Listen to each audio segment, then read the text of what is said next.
നമ്മുടെ പിള്ളേരാണെങ്കിൽ കുമാരനെല്ലൂർ അമ്പലത്തിലെ പ്രോഗ്രാം വേണ്ടിയുള്ള ലാസ്റ്റ് മിനിറ്റ് പ്രാക്ടീസിലാണ്. അപ്പോൾ നമുക്ക് അവരുടെ പ്രാക്ടീസൊക്കെ ഒന്ന് കാണാം. വെള്ളാരത്താരം വിണ്ണിൽ തേവാരം നോൽക്കുന്നേ, തുമ്പിൽ മന്ത്രം മന്ദം ചൊല്ലിപ്പൂക്കുന്നീണത്തിൽ മഞ്ഞിടും ഓർമ്മയ്ക്കുള്ളിൽ മങ്ങാതെ വേദങ്ങൾ ഓരോന്നായി എണ്ണിക്കൊണ്ടേരൻ മാറ്റി ശീലങ്ങൾ. കണ്ണാലെ കാണാതെ ഉള്ളാലെ കണ്ടിടും വിശ്വാസക്കാവൽ തേടാതെ.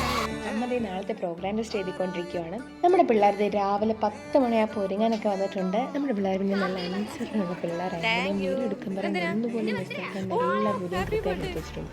പിന്നെ എൻ്റെ വീഡിയോയും കുറേ എടുത്ത് വെച്ചിട്ടുണ്ട്. പിന്നെ വീഡിയോസിനെല്ലാം അവൾമാർ എന്നെ വോയിസും കൊടുത്തിട്ടുണ്ട്. പിന്നെ എനിക്ക് എളുപ്പമായി, എൻ്റെ പണി എളുപ്പമാക്കിയിട്ടുണ്ട്.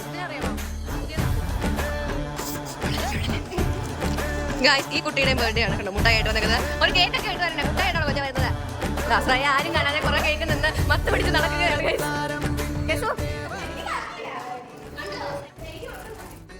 ഞങ്ങൾ ഡാൻസിൻ്റെ കോസ്റ്റ്യൂമൊക്കെ എടുക്കുന്നത് ഞങ്ങളുടെ കോട്ടയം ബ്യൂട്ടി പാലസിൽ നിന്നാണ്. അപ്പോൾ ഡ്രസ്സ് വന്നപ്പോൾ അവൾമാരെടുത്ത് പാകമായിട്ടുള്ളതൊക്കെ എടുത്ത് വയ്ക്കാൻ മറപ്പിരുന്ന് എടുത്ത് വയ്ക്കുന്ന കാഴ്ച നമ്മളാണ് കാണുന്നത്. അപ്പോഴാണ് ഒരാടുത്ത് 10 മണിക്ക് വരാൻ പറഞ്ഞ ആളതേ 12 മണിയപ്പോൾ കയറി വന്നിട്ടുണ്ട്. എന്തെടുക്കും ഇനി?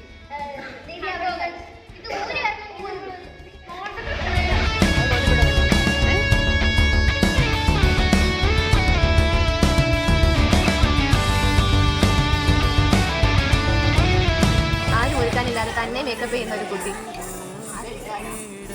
ഞാൻ കേട്ടെ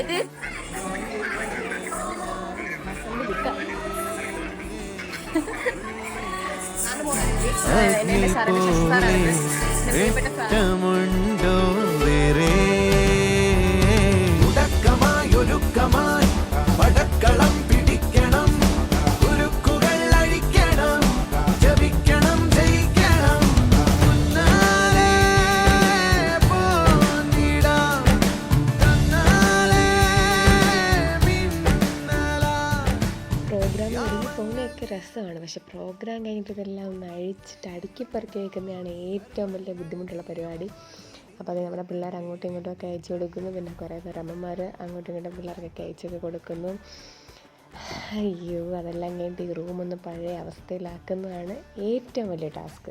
ആദ്യം അമ്മയും കൂടെ ഓരോ സൈഡിൽ നിന്ന് അടുക്കി പറിക്കാൻ വേണ്ടി തുടങ്ങിയിട്ടുണ്ട്. ഞാനാണെങ്കിൽ ഒരു സൈഡിൽ നിന്ന് തൂക്കാനും തുടങ്ങിയിട്ടുണ്ട്. എന്തായാലും ലാസ്റ്റ് പഴയ കോലത്തിലാവും നമുക്ക് കാണാം. പ്രോഗ്രാമൊക്കെ കഴിഞ്ഞതേ ഡ്രസ്സെല്ലാം ഉണക്കാനിട്ട് ഇവിടെ വാരി വലിച്ചിട്ടിരുന്നതൊക്കെ അത്യാവശ്യം എല്ലാം വൃത്തിയാക്കി. നാളെ ഇനിയും കോളേജിൽ പോകണമല്ലോ എന്നുള്ള വിഷമത്തിലാണ് ഞാനും അതും.